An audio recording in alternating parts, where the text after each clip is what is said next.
Hi everyone, today we're going to take a look at another horrible case with you. Corelli, Ohio was home to many families, including the Richardsons. The Richardson family consisted of Kim and Scott Richardson, who were both actively involved in their children's lives. Their son Jackson was passionate about playing football, while their daughter Brooke Skyler, or Skyler as she was known, was a cheerleader. Skyler suffered from an eating disorder that ruled her life from a young age. Her mother Kim first noticed her daughter's struggle with her eating habits when she was in the 6th grade, at just 12 years old. Skyler's obsession with food and exercise became apparent when she refused to purchase gum if it had more than 5 calories. Because Skyler was a flyer on the cheerleading squad, she needed to be light and easy to toss. This pressure to maintain a certain weight made her battle even harder. She had become consumed by her body image and the constant fear of gaining weight. Skyler's struggle with her weight and body image began during cheerleading season in an effort to maintain her body weight. She started throwing up after meals. However, this destructive behavior only exacerbated her issues when cheerleading season was over. After the end of cheerleading season, Skyler's struggle with her weight intensified. She would experience periods of binge eating where she would consume excessive amounts of food. In a short period, these episodes would often be followed by periods of starvation, where Skyler would restrict her food intake or engage in extreme diets. Skyler's parents noticed her changing behavior and were concerned for her well-being. They tried to approach her about their concerns, but Skyler would shut down whenever the topic was raised. She never wanted to talk about it, and any attempt to address her weight was met with resistance. Frustrated, Skyler's parents sought professional help from various doctors and therapists. They hoped that these interventions would provide some relief for their daughter. After an evaluation, Skyler was eventually diagnosed with body dysmorphia. This condition involves an obsessive focus on a perceived flaw in appearance, often leading to significant distress and impairment in daily functioning. July 2016 marked the summer before Skyler's senior year, when she decided to begin dating a friend's cousin. However, the relationship did not last for long, and by January 2017, Skyler had moved on to a new boyfriend. A high school student named Brandon. Skyler was genuinely happy and seemed to be gaining weight. Her parents, Kim and Scott, hoped that their daughter's eating disorder was under control. They noticed that she looked healthy and appeared genuinely happy in February. Skyler excitedly picked out her prom dress. It was a tightly fitted dress that required her to be laced into it by mid-March.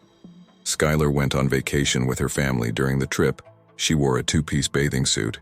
Her mom thought she looked wonderful. Kim, knowing that her daughter and Brandon were heating up, wanted Skyler to start taking birth control pills. She believed that this would protect her daughter's health and help prevent any unwanted pregnancies. In mid-April 2017, Skyler visited her mother's gynecologist to obtain a prescription for birth control. Skyler's mother, Kim, waited outside the doctor's office, while Skyler met with the doctor. Upon exiting the examination room, Skyler emerged with tears streaming down her face. Kim immediately asked her daughter why she was so upset, to which Skyler replied that it was a traumatic experience for her. She believed her daughter was telling the truth, unaware of the real reason behind the tears. The truth was that during Skyler's visit to the OBGYN, the doctor informed her that she was approximately 8 months pregnant. Skyler requested the doctor not to tell anyone about this, as she was not ready to share the news with her loved ones. 9 days later, on May 5th, Skyler and her boyfriend Brandon went to the prom. Despite her advanced pregnancy, Skyler managed to fit into her prom gown 2 months after Skyler went to prom on July 14th, 2017. The Carlisle police showed up at the Richardson home. They informed Skyler's parents, Kim and Scott, that they needed to speak to the teenager about something she may have witnessed. The police officers assured the parents that Skyler was not in trouble and took her at their word. Scott decided to drive Skyler to the police station, unsure of what awaited them. The police wanted to question Skyler regarding a call they received from a gynecologist's office. This OBGYN reported that one of their patients had given birth to a baby and buried the baby in the backyard. Upon receiving this information, the police promptly took Skyler into custody and brought her to an interrogation room. Skyler's father was not allowed in the room with her. Before initiating the interview, the police read Skyler her rights. They then proceeded to disclose the details of the call from the doctor's office. According to the caller, the doctor had informed them that on April 26th, Skyler had discovered that she was pregnant. However, when Skyler returned to the office, she reportedly disclosed that the baby was not alive, and she buried her in the backyard during her interview. Skyler admitted to the police that she had given birth to a stillborn baby girl on May 7, 2017. Skyler stated that she had delivered the baby in the bathroom and noticed that the infant was not breathing and had no heartbeat. She explained that she felt the need to bury the baby and decided not to tell anyone about the incident. According to Skyler, she silently walked downstairs and retrieved a small garden shovel. She then dug a shallow grave in her backyard where she buried the baby to mark the spot, and the memory of her child. Skyler placed a vase with a flower in it at the burial site. After questioning Skyler, the police informed her parents Kim and Scott about the real reason she had been brought to the station. Kim and Scott were shocked to learn that she had been pregnant, as they had no idea. They saw her every day and believed that she was unaware of her pregnancy. Upon hearing the news, Kim was heartbroken to discover that her daughter had faced this difficult situation alone. She expressed her sorrow at the fact that Skyler had to deliver the baby in the bathroom without anyone there to support her. Skyler informed her parents that she had named the baby Annabelle and claimed that the child's father was a close friend's cousin, whom she dated briefly before Brandon crime scene investigators arrived at the Richardson home to conduct a search for the baby's remains. During the search for the baby's remains in the Richardson backyard crime scene, investigators removed weeds and brushed the ground to uncover the skeletal remains. The police were meticulous in their approach, carefully removing any debris that could hinder their investigation. Despite the challenges posed by the overgrown vegetation, they were able to uncover a significant amount of evidence after removing the weeds and brushing the ground. The police discovered several bones, including pieces of the skull. These remains were meticulously collected and placed in small body bags to preserve any evidence. The investigators took great care to ensure that the integrity of the bones was maintained. One investigator later testified that the remains smelled. Another investigator confessed that the bones were so small that it was difficult to determine if they were collecting rock or bone. The coroner confirmed the discovery of hair and very small fingernails, but no organs or other identifiable items. After more than 5 hours of questioning, Skyler and her parents were allowed to return home. However, 6 days after the incident, the police contacted Skyler and informed her that she needed to come back again. They assured her father, Scott, that she was not in trouble. However, during the interview with Skyler, the police informed her that they had received new damaging information from the coroner's office. They claimed they had discovered more about the story than what Skyler had initially shared. The medical examiner who analyzed the remains stated that there was evidence to suggest that the baby's bones may have been burned. Skyler was bewildered when confronted with the statement that the baby was burned.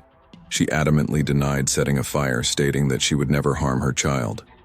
The police, however, remained determined to get Skyler to admit to killing her baby girl and burning her remains to hide the evidence in an attempt to elicit an admission.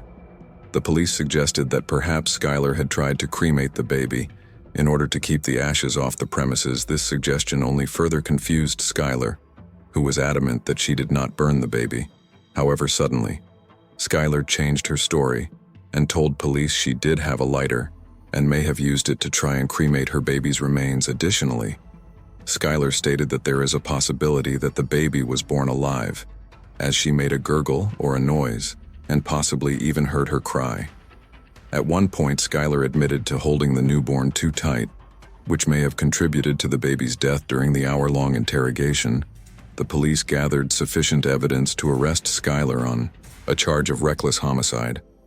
Their theory was that Skyler suffocated the baby after presenting the case to a grand jury. She was eventually indicted and arrested for aggravated murder, a charge that carries a mandatory life sentence in Ohio. Skyler pleaded not guilty to the additional charges of voluntary manslaughter, abuse of a corpse, and danger to children. At her arraignment, she spent the weekend in jail until her family was able to secure a $50,000 bond. Skyler found herself at the center of a media firestorm following the tragic death of her child. From the moment her name emerged, the public judged and scrutinized everything she and her family did. The constant judgment and scrutiny took a toll on their well-being, leading them to retreat into the safety of their own home. However, the threats they received made it difficult for them even to step outside. Members of the public would take pictures of them, further fueling the frenzy and adding to the immense pressure they were under. The relentless public scrutiny became unbearable, engulfing every aspect of their lives. Despite her defense attorneys believing that Skyler gave a false confession and that her infant death was not intentional, the prosecution remained steadfast in their approach. Despite mounting evidence contradicting their initial assessment, they pressed forward with their case. One of the key pieces of evidence in the prosecution's case was the initial report from the medical examiner, who stated that the remains had been burned.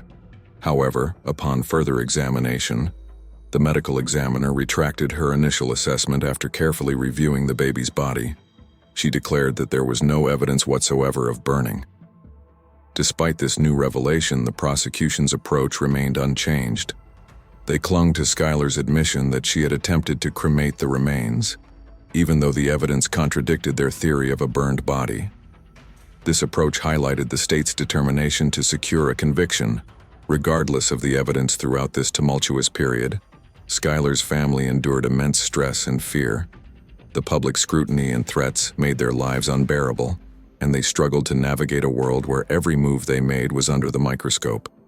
Skyler's defense attorneys worked tirelessly as the trial approached to defend her against the charges. Skyler's family was able to raise the $50,000 bail amount to secure her release on bond. However, as a condition of her release, she was ordered to wear the ankle bracelet to monitor her whereabouts. As a result, Skyler remained primarily confined to her home and avoided going out in public. She found herself isolated and preferred to spend most of her time with her family's dogs over 12 months. Skyler's life took on a different path. Her plans to attend the University of Cincinnati were put on hold as she awaited trial for the murder of her baby. The charges were serious, and the defense filed a motion to move the trial to a different county. However, the request was denied, leaving Skyler to continue facing the trial in the original jurisdiction. During this time, the weight of her circumstances weighed heavily on Skyler. She grappled with the emotional and psychological impact of the allegations against her, as well as the isolation she felt from the outside world. Spending time with her dogs provided solace and a sense of comfort. It became her main companionship and support as she awaited her trial. Skyler's family stood by her side throughout this difficult period, offering unwavering support and encouragement. They stood by her, believing in her innocence and hoping the truth would come to light despite the challenges she faced. Skyler remained determined to fight for her freedom.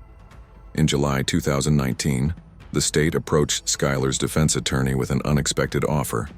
The offer stated that if Skyler pleaded guilty to the remaining charges, which carried a sentence of 15 years, the state would withdraw the charge of aggravated murder. Skyler's parents were conflicted about this decision and wondered if she should accept the plea deal. After carefully considering the offer, Skyler decided to turn down the plea deal.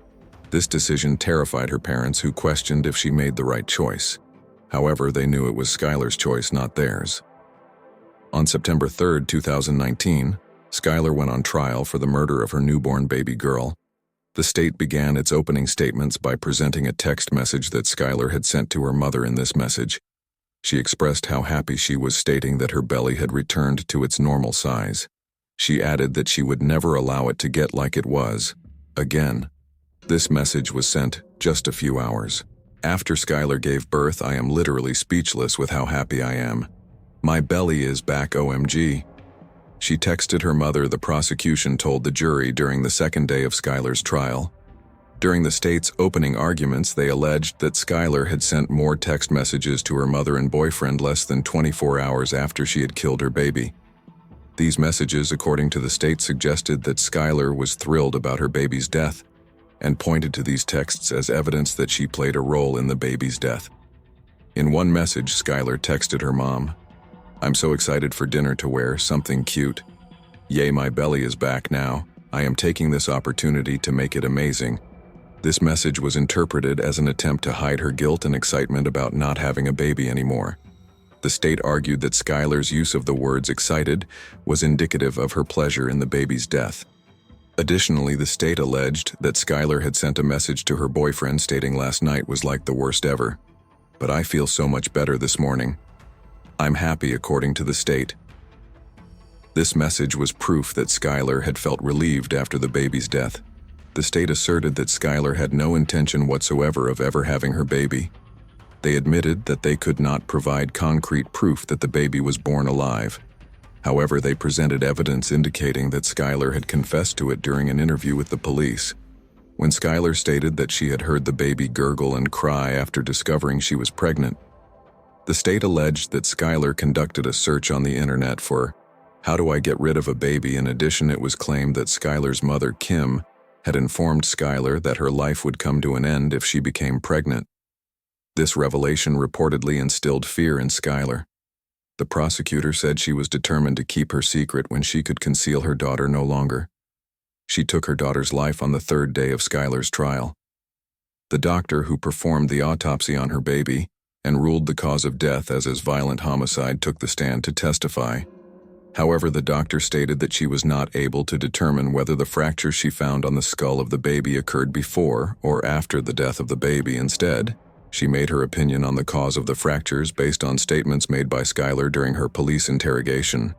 Skyler's defense attorney challenged the doctor's findings, arguing that she may have suffered from confirmation bias.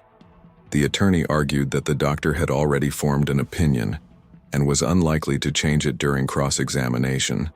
The doctor admitted that she never examined the remains of the deceased baby under a dissecting microscope. The defense attorney then asked the doctor if she consulted with an obstetrician. The doctor responded that she had not. Furthermore, the attorney asked if the doctor had looked at photos of the burial site or the backyard of Skyler's residence. The doctor again stated that she had not. Another doctor, a fetal medicine specialist, testified in the afternoon portion of Skyler's trial, mostly under examination by the prosecution. This doctor cast doubts on Skyler's baby being stillborn, stating that all she had was one screening, given the margin of error of fundal height measurements during the third trimester of pregnancy, which the doctor said are off 60% of the time. She was probably carrying a healthy baby. The doctor added that Skyler had admitted feeling her baby moving inside of her, and a deceased baby does not move. He also cast doubt on the reports from a doctor who filed a report for the defense that said Skyler's baby likely had growth issues. During cross-examination by Skyler's attorney, the doctor was asked if the prosecution was paying him. He replied that he was given an amount of $5,000 a day, because that's what it costs the practice. If they have a doctor who's not there, as the prosecution presented their case against Skyler. Shocking and heart-wrenching evidence unfolded in the courtroom. Among the various pieces of evidence shown, the most impactful were the pictures of the deceased baby's remains displayed on the television screen. These images left a lasting impact on Skyler, as revealed by her reactions during the trial. When the pictures of her baby's remains appeared on screen, Skyler's initial reaction was to stare straight ahead. She avoided looking at the photos, seemingly unable to bear the sight. Skyler's stoic demeanor contrasted with the previous day when she visibly trembled when the judge sat down before jury selection. When Skyler's defense attorneys presented their case, they argued that Skyler's life was far from perfect, even before the accusation of murder. They claimed that much of what the prosecution presented were half-truths and argued that some of the texts presented in court were taken out of context. The defense argued that Skyler's frequent use of such text language did not imply that she committed the heinous crime of murdering her daughter. The defense attorneys also emphasized Skyler's mental health struggles, specifically highlighting her battle with an eating disorder. Since she was 12 years old, they presented evidence indicating that Skyler regularly visited a psychologist and nutritionist to address her eating disorder to support their claims. They showed the jury pictures of Skyler depicting her at various stages of weight and appearance. These pictures included images of her rail thin, as well as those where she appeared slightly heavier. According to her attorney, Skyler cradled the baby for hours while bleeding on the ground in the bathroom. They said despite her physical state, she remained steadfast in her commitment to comfort and care for the lifeless body after enduring unimaginable pain. Skyler's attorneys said she made the decision to bury her baby in the backyard. Skylar's attorney explained to the court that Skylar had intended to notify her family about her upcoming pregnancy, but unfortunately she never had the opportunity to do so. According to her doctor, Skylar was told that she would deliver a baby within 8 to 10 weeks. As a result, she assumed she would have enough time to attend the prom and graduate high school before addressing the situation with her mother, whom she knew would not be supportive during the defense turn. An obstetrician testified that the baby was stillborn. The doctor argued that Scott did not admit to cutting the cord, suggesting that it may have become detached before or during birth. The doctor also pointed out that Skylar's description of the baby's appearance was noteworthy, as she said the baby was really white. The obstetrician stated that this did not indicate a healthy newborn. He said in his experience a newborn is usually a purplish color. Furthermore, the obstetrician noted that Skylar only gained 15 pounds throughout her pregnancy. He suggested that her eating disorder may have restricted the baby's development in the womb. This testimony aimed to cast doubt on the validity of Skylar's statements to the police regarding the baby's well-being. The defense's argument was that Skylar only told the police what she wanted to hear during the interrogation, and that she did not witness or engage in any harmful behavior toward the baby. They aimed to cast doubt on the credibility of her testimony and suggest that other factors may have contributed to the baby's death. Skylar Richardson's trial lasted for 1 week before the jury was sent to deliberate. After just 4 hours, the jury returned with a verdict. They acquitted her of aggravated murder, involuntary manslaughter, and child endangerment. However, she was convicted of abuse of a corpse, a felony that carried up to 1 year in prison. The judge ordered her to be held in jail until her sentencing hearing 1 day later. Her sentencing hearing took place. Skylar apologized for her actions and acknowledged the gravity of what she had done during Skylar's sentencing hearing. The judge did not spare any leniency when he admonished Skylar for her role in the tragic loss of her baby. The judge firmly believes that if Skylar had made better decisions throughout her pregnancy, her child would still be alive today. The judge's admonishment was stern and unwavering. He expressed his disappointment in Skylar's actions and made it clear that the choices she made had severe consequences. The judge emphasized that the decisions she made led to the death of her baby.